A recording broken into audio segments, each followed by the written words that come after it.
Hello दोस्तों, कैसे हैं आप लोग। उम्मीद करता हूँ बढ़िया होंगे। जैसा कि आपने हमारे वीडियो के टाइटल थंबनेल में देख लिया होगा कि हमारा आज का टॉपिक क्या है। जी हाँ दोस्तों, आज का हमारा टॉपिक है पीपीएफ यानी कि पब्लिक प्रोविडेंट फंड। पीपीएफ क्या है, यह कितना सिक्योर है, इसमें इन्वेस्ट करना चाहिए या फिर नहीं, इसके डिसएडवांटेजेस यानी ड्रॉबैक्स क्या है, यह सच में टैक्स सेव करने में मदद करेगा या फिर नहीं, पीपीएफ अकाउंट ओपन करवाने की एज लिमिट क्या है, मैच्योरिटी डेट क्या है, यह सारे डाउट मैं आपको इस वीडियो में क्लियर करूंगा। आप सब मेरे इस वीडियो से अंत तक जुड़े रहें और अगर आपको हमारा वीडियो अच्छा लगे तो लाइक और सब्सक्राइब ज़रूर करें।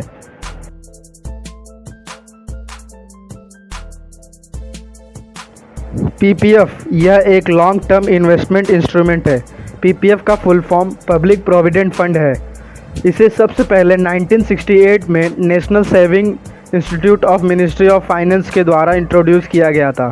पीपीएफ का मेन एम है कि वो स्मॉल सेविंग वाले इन्वेस्टमेंट को एक रीजनेबल रिटर्न दे इंटरेस्ट के रूप में, और वो भी इनकम टैक्स बेनिफिट के साथ। और इस स्कीम की सबसे ख़ास बात यह है कि यह fully controlled government guaranteed scheme है, और यही खासियत इसे रिस्क फ्री और टैक्स फ्री बनाता है। वो मैं आपको आगे बताऊंगा कैसे।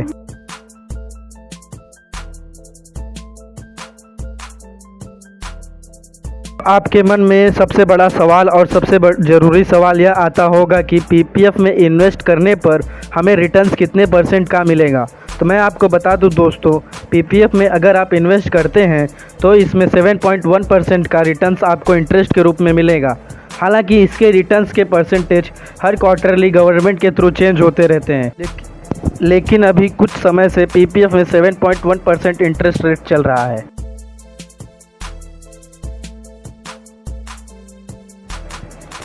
सिक्योरिटी के मामले में इससे बेस्ट स्कीम नहीं मिलेगी। जैसा कि मैंने आपको पहले ही बताया था दोस्तों कि पीपीएफ इंटरेस्ट रेट गवर्नमेंट हर क्वार्टरली चेंज करती है, तो इससे यह प्रूफ हो जाता है कि यह स्कीम गवर्नमेंट के थ्रू टोटली सेफ है। इसमें कोई भी फ्रॉड या फिर इनसिक्योरिटी का चांस नहीं है।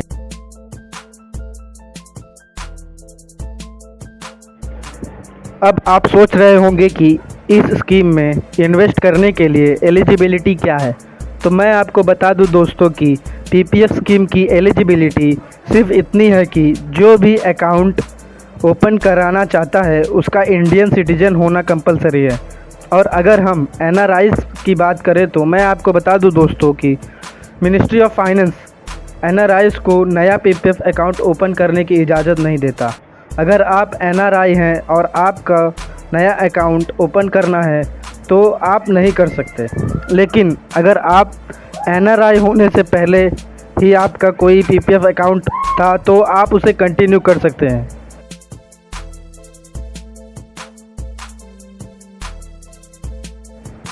यह स्कीम ऐसी स्कीम है जिसमें मिनिमम इन्वेस्टमेंट अमाउंट और मैक्सिमम इन्वेस्टमेंट अमाउंट फिक्स किया गया है।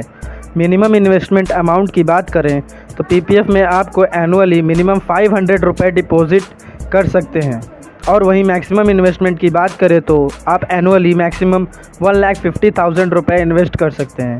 इससे ज़्यादा का अमाउंट इन्वेस्ट नहीं कर सकते। अगर आप एक साल में कम से कम 500 रुपये नहीं जमा करेंगे तो आपका अकाउंट बंद हो जाएगा। यह बहुत ध्यान देने वाली बात है दोस्तों। वीडियो के लास्ट तक बने रहिए, क्योंकि मैं आपको लास्ट में एक ऐसी ट्रिक बताने वाला हूं जिससे आपका डिपॉजिट किया हुआ पैसा ज़्यादा से ज़्यादा इंटरेस्ट रेट यानी कि रिटर्न कमा सकता है। और यह बहुत छोटी लेकिन बहुत शानदार ट्रिक है। मैंने आपको इन्वेस्ट करने का मिनिमम लिमिट और मैक्सिमम लिमिट बता तो दिया है, लेकिन आपको यह पता है कि नहीं, बैंक का जो एक साल होता है उसे फाइनेंशियल ईयर कहते हैं। हमारा जो साल शुरू होता है वो इंग्लिश कैलेंडर के हिसाब से जनवरी में शुरू होता है और ख़त्म दिसंबर के मंथ में होता है। और वहीं बैंक का जो साल शुरू होता है वह फाइनेंशियल ईयर के अनुसार होता है, जो कि 1 अप्रैल से शुरू होता है और 31 मार्च को जाकर ख़त्म होता है। फॉर एग्ज़ाम्पल, अगर हम 2021 का न्यू फाइनेंशियल ईयर की बात करें तो एक साल जो है वो 1 अप्रैल 2021 से शुरू होगा और 31 मार्च 2022 में ख़त्म होगा। अगर हम ड्यूरेशन की बात करें तो आपके मन में यह सवाल ज़रूर आता होगा कि हमें कितने साल के लिए पीपीएफ में इन्वेस्ट करना है, हम मिनिमम कितने साल तक पीपीएफ में पैसे डिपॉजिट कर सकते हैं। तो मैं आपको बता दूं दोस्तों, पीपीएफ का ओरिजिनल ड्यूरेशन 15 सालों का होता है, यानी कि आप मिनिमम 15 साल तक पीपीएफ में पैसे डिपॉजिट कर सकते हैं।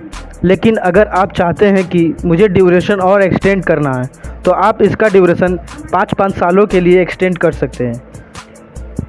अगर मैं आसान भाषा में बोलूँ तो अगर आप इसमें इन्वेस्टमेंट शुरू कर देते हैं तो आप 15 सालों तक पैसे को विड्रॉ नहीं कर सकते। आप 15 साल के बाद ही पैसे विड्रॉ कर सकते हैं।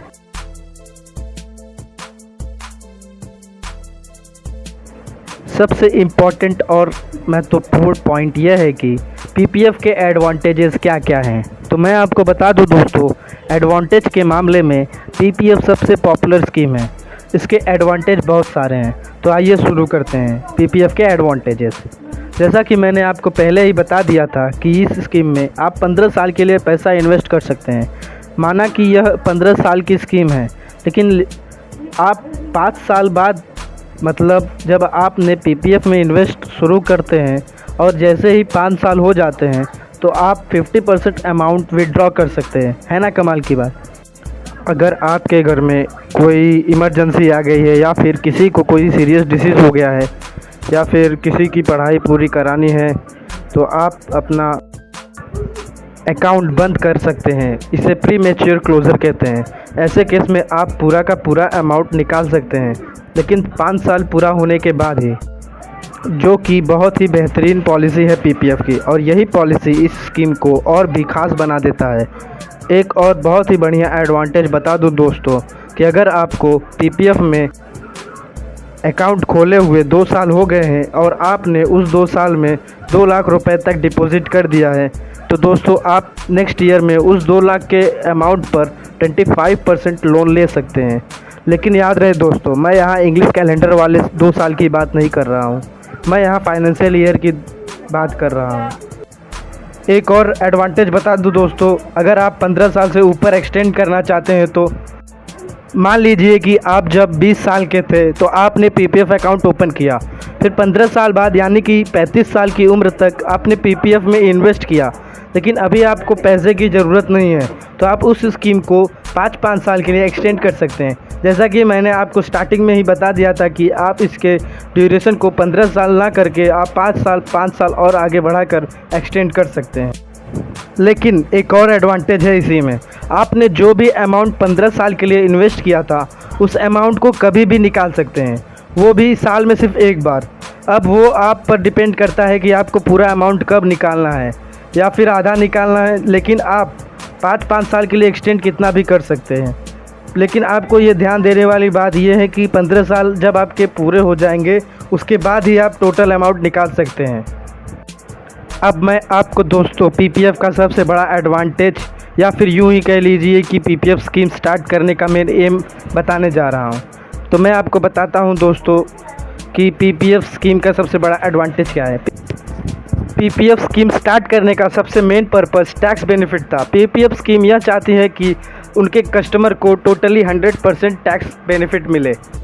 मैं आपको बहुत ही आसान भाषा में बताऊं तो दोस्तों, मान लीजिए कि आप साल में 12 लाख रुपए कमाते हैं और उसमें आप 1.5 लाख रुपए इस स्कीम में इन्वेस्ट करते हैं, तो आपको उस 1.5 लाख रुपए पर कुछ भी टैक्स नहीं देना पड़ेगा। यानी कि यह मान लिया जाएगा कि आप 12 लाख रुपए ना कमाकर आप साल का सिर्फ 10,50,000 ही कमाते हैं, यानी कि आपको उस 1.5 लाख रुपए पर कोई टैक्स नहीं देना पड़ेगा। और आप जब भी उस पैसे को विड्रॉ कराने जाएंगे जो आपने पीपीएफ स्कीम में इन्वेस्ट किया है 15 सालों के लिए, जब आप विड्रॉ कराएंगे तो उस पर 0% इंटरेस्ट कटेगा। आप जो भी आपका बेनिफिट रहेगा वो टोटली आपको मिलेगा, उसमें कोई भी इंटरेस्ट बैंक आपसे नहीं कट करेगी। यानी कि जब भी आपका मैच्योरिटी पीरियड ख़त्म हो जाएगा, या फिर यूं ही कह लीजिए 15 साल कंप्लीट हो जाएगा, तो आप जब अपने सारे पैसे विड्रॉ करने जाएंगे तो उस पैसे में से एक भी रुपया इंटरेस्ट नहीं देना पड़ेगा। एक और ख़ास एडवांटेज बता दूं दोस्तों कि अगर आप पर कोई बैंक का केस चल रहा है और आपको उसके बदले में कोई जुर्माना देना है, तो आपकी प्रॉपर्टी कोर्ट अपने कब्जे में ले सकता है, आपके शेयर्स को बेचकर जुर्माना वसूल कर सकता है, लेकिन पीपीएफ अकाउंट के एक भी रुपए को कोर्ट टच भी नहीं कर सकती। यह रुपए एकदम से सेफ रहते हैं और कोर्ट का ऐसा मानना है कि जो भी पैसे आप इसमें इन्वेस्ट करते हैं वो अब आपका नहीं, आपके बच्चों के लिए है। एक और बहुत ही बेहतरीन एडवांटेज बता दूं दोस्तों, जो कि मुझे बहुत ही बेहतरीन लगा है। इस स्कीम में अगर आपको अपने बच्चे के लिए भी पीपीएफ अकाउंट ओपन करवाना है तो आप बेशक करवा सकते हैं, इसमें कोई एज लिमिट नहीं है। लेकिन अगर आपने उस बच्चे का पीपीएफ अकाउंट ओपन करवाया है तो उसका कंट्रोल 100% आपके हाथों में होगा, यानी कि पेरेंट्स के हाथों में होगा। जब तक बच्चा 18 प्लस का ना हो जाए वो अपना अकाउंट हैंडल नहीं कर सकता। अब आप सोच रहे होंगे कि इन्वेस्टमेंट की लिमिट क्या है, तो मैं आपको बता दूं दोस्तों कि पीपीएफ स्कीम में एक फाइनेंशियल ईयर में कम से कम 500 रुपये तक डिपॉज़िट करना है।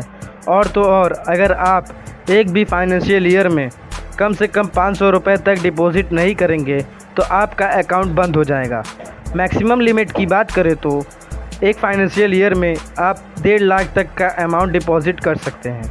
अगर आप चाहें तो 1.5 लाख के इस अमाउंट को महीने में या फिर साल में एक बार ऐसा करके भी दे सकते हैं, या अगर आप चाहते हैं कि 1.5 लाख रुपए को एक बार में ना पेमेंट करके मंथ वाइज पेमेंट करें तो आप उसे मंथ वाइज भी पेमेंट कर सकते हैं। अगर आपको मंथली पेमेंट करना है तो आपको 12,500 पे करना पड़ेगा हर मंथ में, तो आपका 1 फाइनेंशियल ईयर में 1.5 लाख रुपए तक का टारगेट अचीव हो पाएगा। जैसा कि मैंने आपको बताया था दोस्तों, अगर आप एक फाइनेंशियल ईयर में मिनिमम 500 रुपीज़ नहीं जमा कर पाते हैं तो आपका अकाउंट बंद हो जाएगा। तो अब मैं आपको उसके एडवांटेज एक और बता दूं दोस्तों कि अगर आपका अकाउंट बंद हो गया है यानी कि इनएक्टिव हो गया है तो आप उसे फिर से कैसे चालू करवा सकते हैं, यानी कि एक्टिव कैसे करवा सकते हैं। पीपीएफ अकाउंट को वापस कंटिन्यू कैसे करना है वो भी मैं बताऊंगा आपको। अगर आपका पीपीएफ अकाउंट इनएक्टिव हो गया है यानी कि बंद हो गया है तो चिंता करने वाली कोई बात नहीं है, ये अकाउंट वापस एक्टिव भी हो सकता है। इसका रास्ता आपको बताता हूँ दोस्तों।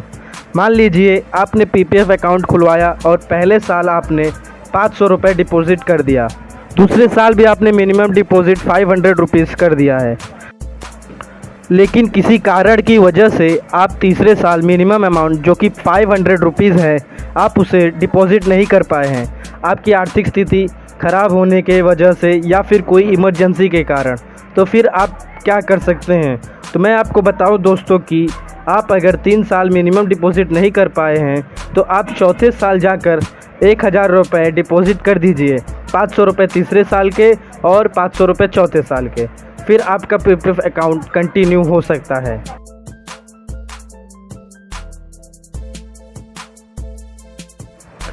अभी तक तो मैंने आपको पीपीएफ स्कीम के एडवांटेजेस बताए हैं, लेकिन अब बात करते हैं डिसएडवांटेजेस यानी कि डीमेरिट्स के।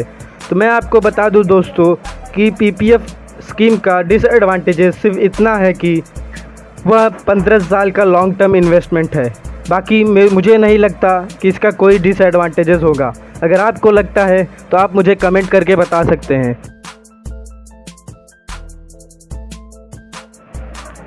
मुझे तो लगता है दोस्तों कि इतना सब जानने के बाद आपको बताने की ज़रूरत नहीं है कि पीपीएफ स्कीम में हमें पैसे इन्वेस्ट करना चाहिए या नहीं। अगर आप मेरी राय जानना चाहते हैं तो मेरा यही मानना है कि आपको डेफिनेटली एक लॉन्ग टर्म इन्वेस्टमेंट के तौर पर पीपीएफ स्कीम में आपको पैसे डिपॉजिट करना चाहिए और इन्वेस्ट करना चाहिए। और अगर आप 100% टैक्स बेनिफिट चाहते हैं 1,50,000 पर तो आपको डेफिनेटली इस स्कीम में इन्वेस्ट करना चाहिए।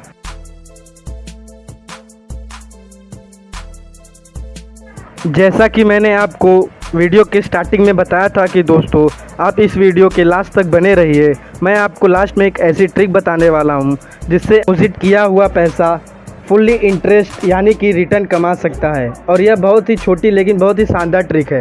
अब उस ट्रिक का समय हो चुका है। अब मैं आपको बताने वाला हूं दोस्तों कि वह ट्रिक क्या है।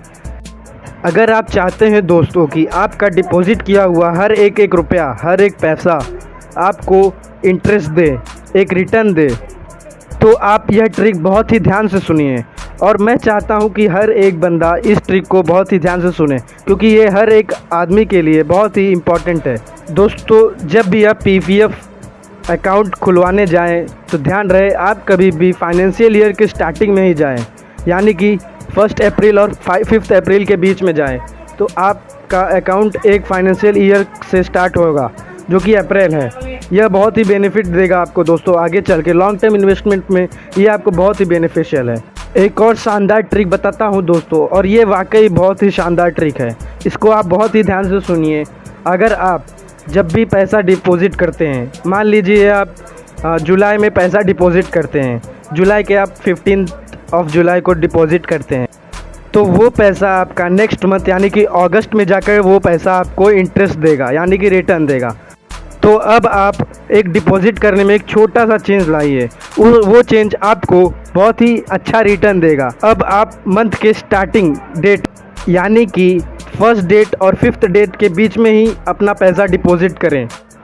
अगर आप ऐसा करते हैं तो आपका डिपॉजिट किया हुआ पैसा 100% रिटर्न कमाएगा। यह ट्रिक बहुत ही छोटी लेकिन बहुत ही शानदार ट्रिक है, आप आजमाइएगा ज़रूर। और आपको रिटर्न अगर चाहिए तो प्लीज़ फॉलो कीजिए इस ट्रिक। अगर आपको यह वीडियो थोड़ा भी हेल्पफुल लगा हो तो प्लीज़ आप चैनल को सब्सक्राइब करें और लाइक करें और शेयर करें। Thank you.